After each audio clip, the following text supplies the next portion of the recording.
Olá, sejam muito bem-vindos a mais um quadro Conversa com Analista aqui na Safras TV. O meu nome é Gabriel Nascimento, sou repórter da agência Safras e hoje eu converso com o analista de Safras e Mercado, especialista no mercado de trigo, Elcio Bento. Olá, Elcio, seja bem-vindo. Olá, Gabriel. Olá a todos. Tudo bem? Vamos falar sobre esse mercado, hoje falando mais focado na questão da guerra, né, Gabriel? Já completando um ano aí. Exatamente, esse que é o nosso gancho para começar essa conversa. A gente sabe que a guerra trouxe um impacto muito significativo para o mercado global de trigo, já depois de uma pandemia, ou no meio dela, mas depois dos fortes impactos que a pandemia trouxe às cadeias de suprimento no mundo. E aí vem uma guerra envolvendo dois dos principais produtores e exportadores de trigo no mundo. Então a gente sabe que muita coisa aconteceu nesse mercado. Elcio, eu gostaria que tu desse um panorama assim do que foi esse primeiro ano do mercado, principalmente em relação aos preços, em relação ao quadro de abastecimento global e ao cenário logístico, né? O que foi efeito da guerra, efeito passageiro, o que foi coisa que o mercado já se adaptou, o que deve permanecer nesses próximos passos aí. Pois é, Gabriel. Quando a gente fala de um evento, até tu citaste a pandemia do Covid, e assim é a guerra também, a gente está falando de fatores que eles não são diretamente ligados aos fundamentos do mercado. O que são fundamentos? É o que tinha de estoque, é o que produziu, o que importou, isso dá uma oferta, o que consome, o que exporta. Isso é fundamento. Quando a gente fala de um fator como é a guerra, não é algo que está direcionado aos fundamentos, é algo que eu costumo chamar de exógenos aos fundamentos. Por quê?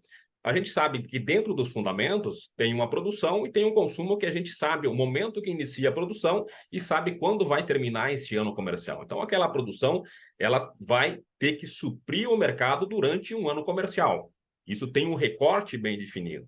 Quando a gente fala num fator como foi a questão da guerra, é algo que não tem como saber, não tinha como saber quando ia iniciar, não se sabia e achava-se muito pouco provável que acontecesse o que aconteceu, mas de repente aconteceu o que a gente costuma falar num canetaço. Exatamente, foi uma decisão da Rússia invadir a Ucrânia e a partir daí o mercado perde a racionalidade.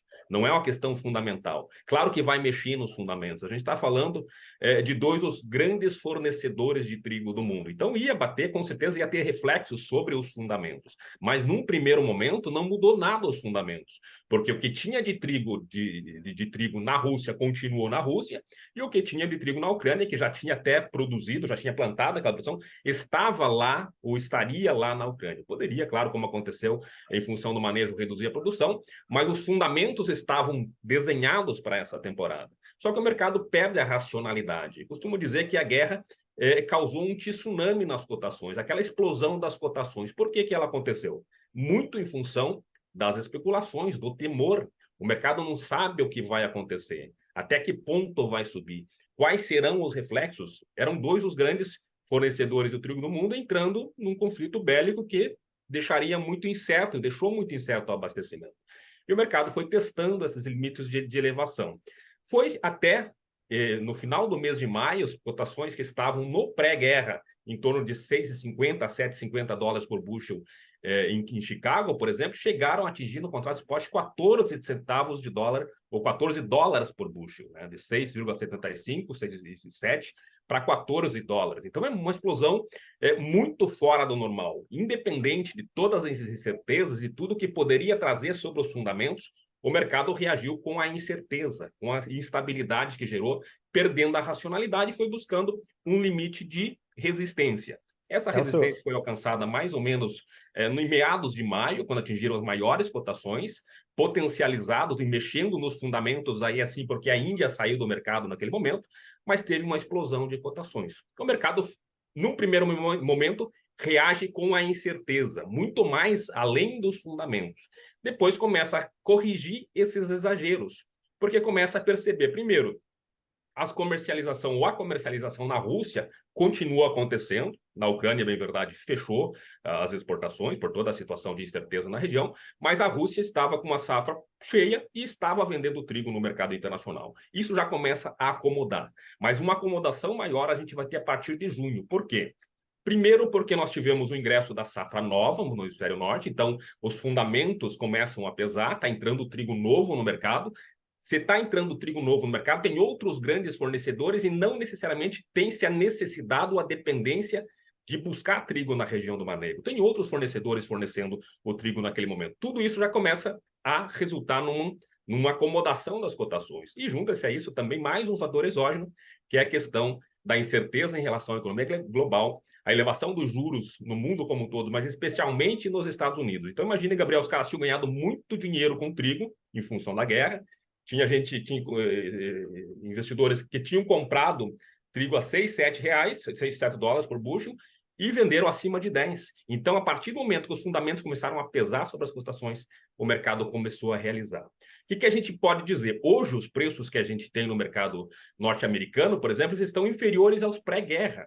Então, perceba, Gabriel, que aqueles fundamentos que a gente diz de produção e consumo, eles acabam sendo, enfim, eles é que determinam o comportamento dos preços. E essas instabilidades que gerou no abastecimento, isso sim continua pesando. E como pesa? Quando a gente tem notícias até hoje, Gabriel, de uma possibilidade de suspensão do corredor de exportação, ou seja, menos trigo saindo da Ucrânia especialmente, os preços sobem. Quando tem, sim, como é a sinalização atual, de uma possibilidade de uma prorrogação do acordo do corredor de exportação para sair trigo da Ucrânia, os preços acomodam, como está acontecendo agora nesse final do mês de fevereiro.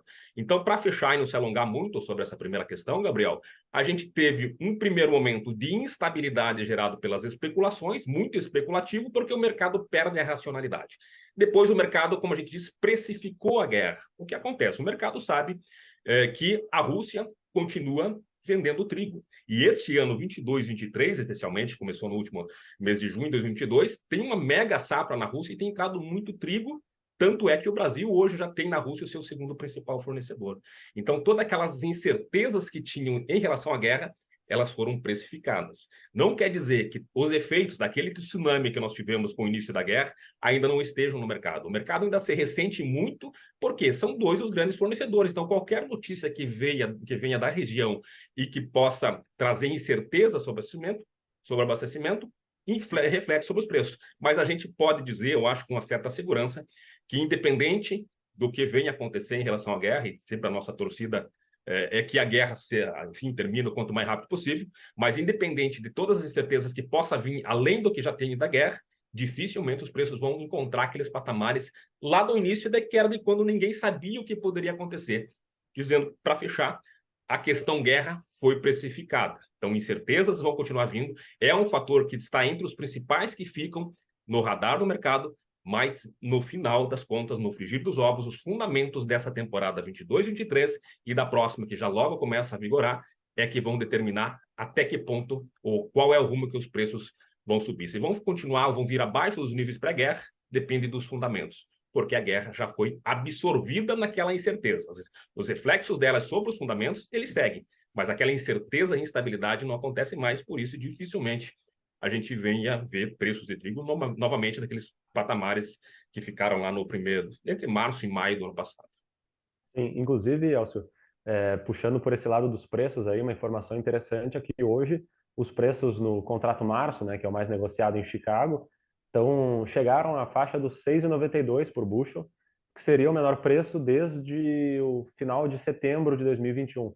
Então, tu vê que já não é mais nem um preço pré-guerra, é um preço anterior ainda a todas essas preocupações, né? Na sexta-feira, os preços tiveram a maior queda diária desde novembro do ano passado, que foi quando o aceno da Rússia para a renovação do acordo trouxe um certo alívio ao mercado. É o que está acontecendo agora também. Então, existe esse otimismo do mercado em relação a essa renovação e, de uma maneira breve, assim, eu gostaria de saber se com essa renovação, mesmo que hajam essas hostilidades entre os dois países, o mercado deve seguir assim nessa tendência, nessa faixa de preços, caso, né, não haja um grande impacto negativo aí, ou, no caso autista, mas negativo no Exato. sentido da guerra. Uhum. Perfeito, Gabriel. O que a gente percebe? Voltando àquela questão do que é fundamento e do que é notícia extra-fundamento. Essa situação de renovação ou não, agora a possibilidade de renovação muito mais clara derruba os preços, isso é tudo muito mais notícias de momento, que tem reflexos muito mais de curto prazo. Qualquer notícia que venha ao mercado e traga a possibilidade de ter mais oferta de trigo no mundo, né, no caso, saindo mais trigo da Ucrânia, isso traz acomodação aos preços. Mas isso é muito mais imediato, porque depois o investidor ele começa mais uma vez, analisar os fundamentos. Tá, os preços hoje são os menores desde setembro do ano passado, né? Então, ainda na temporada passada, o que nós tínhamos naquela temporada? Tínhamos quebra no Canadá, tínhamos quebra nos Estados Unidos, tínhamos quebra na Rússia. Então, tinha fundamentos muito fortes para os preços estarem elevados, fundamentalmente falando, sem a guerra. Depois da guerra, os preços mudaram de patamar, porque trouxe essa incerteza. E por que os preços estão tão baixos agora? Talvez até, Gabriel, muito mais, claro, por esse otimismo que eu considero mais pontual na possibilidade de prorrogação do acordo, mas muito mais em função de que a Rússia colheu uma safra maior da história, tem um saldo exportável de 46 milhões de toneladas, é muito trigo, e esse trigo que está saindo da Rússia sai por um preço comparado aos norte-americanos, por exemplo, que é quase $100, quando se compara os preços no FOB do Mar Negro e FOB do Golfo do México, para trigo hard, né, o trigo de Kansas, dá quase $100 de diferença. Então, não tem como os preços norte-americanos engatarem uma tendência de alta. Se a gente olhar só para os fundamentos norte-americanos, a gente deveria ter preços em Chicago e Kansas hoje subindo muito, porque a safra norte-americana é muito apertada. Mas o reflexo que vem de fora, a dificuldade de disputar no mercado internacional, derruba os preços no mercado interno norte-americano, nas bolsas norte-americanas, que representam muito mais do que o mercado norte-americano, é bem verdade, mas esse reflexo vem de fora. Então, só para te responder, tem espaço para cair muito? Me parece pouco provável se a gente olhar os fundamentos dessa temporada 22-23, que encerra no próximo mês de maio. O que pode contribuir para quedas mais significativas é uma eventual confirmação de uma safra no hemisfério norte cheia e com elevação de produção. O que leva a crer que isso vai acontecer? Os preços estão altos, as incertezas na Ucrânia levam outros grandes fornecedores a colocar mais trigo no mercado. O próprio caso brasileiro, a gente colheu mais de 11 milhões de toneladas no ano passado, muito em função da bagunça que a guerra causou no mercado internacional e da elevação das cotações. Então, hoje, se a gente olhar daqui para frente, os próximos meses, teoricamente, ainda são de uma tendência de firmeza de preços, vai contra essa queda que a gente tem nesse momento, porque os preços da Rússia estão puxando os preços para baixo, então isso é fora do normal, uma necessidade de realinhamento das cotações em termos globais, para se ajustar ao preço competitivo da Rússia, mas vai pesar muito mais daqui a pouco a questão de como vai ser a próxima safra mundial. O Fórum do USDA, ano passado, disse que a safra norte-americana vai aumentar. É uma sinalização de baixa. Isso também tem que ser levado em consideração. Mas acho que muito mais essa questão global mesmo de como vai ser a próxima safra. Isso vai acabar pesando mais do que a guerra como um todo. A gente sabe que os reflexos da guerra, eles existem. Primeiro porque vai ter menos trigo na Ucrânia. A safra passada, que teve uma redução significativa da produção ucraniana, ela tinha acontecido, já tinha sido plantada quando iniciou a guerra. Este ano será o primeiro ano que a gente vai ter uma safra ucraniana já sob invasão, né, desde o início do plantio até a colheita, e deve ser uma safra pequena. Então, não se tem certeza, mas outros fornecedores, inclusive a própria Rússia, o país invasor, devem produzir mais, e são esses números que vão ditar o comportamento dos preços daqui até os próximos meses, aí, até o início da próxima temporada. Uhum. E para finalizar, Elcio, a gente sabe aqui, falando agora do mercado interno, que estamos nesse período de entre-safra, uma trajetória também de queda que tu bem vem dizendo nas tuas análises recentes que pode estar chegando ao fim, e a gente vem acompanhando os nossos assinantes da Safras e Mercado, acompanham tanto aqui na Safras TV quanto na plataforma Safras as tuas análises. E a agência Safras vai estar cobrindo a feira Expo Direto em Cotrijal, em Não Me Toque, no Rio Grande do Sul, e a Safras e Mercado, a Safras Consultoria, vai estar lá representada também por ti no Fórum do Trigo, que vai ser realizado no dia 8, né, na quarta-feira da próxima semana, às 15h15, mais ou menos, no período da tarde, lá durante a feira. Gostaria que tu desse uma prévia do que vai ser, do que tu vai apresentar ali, assim, no sentido da análise do mercado nesse momento e o que mais está em debate no mercado brasileiro. Perfeito. Deixando o nosso convite, né, Gabriel, para quem estiver na Expo Direto, que vá até o nosso painel lá, participe conosco. É um momento muito oportuno para falar especialmente de safra brasileira. A gente sabe que os reflexos da guerra eles vieram para o nosso mercado, especialmente abrindo o mercado internacional, colocando o produto gaúcho na vitrine do mercado internacional. Exportamos naquele primeiro ano 3 milhões de toneladas, vamos exportar mais de 3,5 milhões de toneladas, e Apesar de que hoje nós temos preços inferiores aos preços do ano passado, é bem pressionado, os preços são muito pressionados. Por quê? Primeiro porque tem uma safra de mais de 11 milhões de toneladas, sendo mais de 6 milhões só aqui no Rio Grande do Sul. Então, aquele momento que ainda tem ingresso de safra. Quando a gente vai para aquelas variáveis formadoras de preços, a gente tem um momento que tem excedente de oferta dentro do mercado, especialmente o mercado gaúcho, Quando tem excedente, procura-se uma válvula para escapar esse excedente. É a paridade da exportação que estava achatando os preços.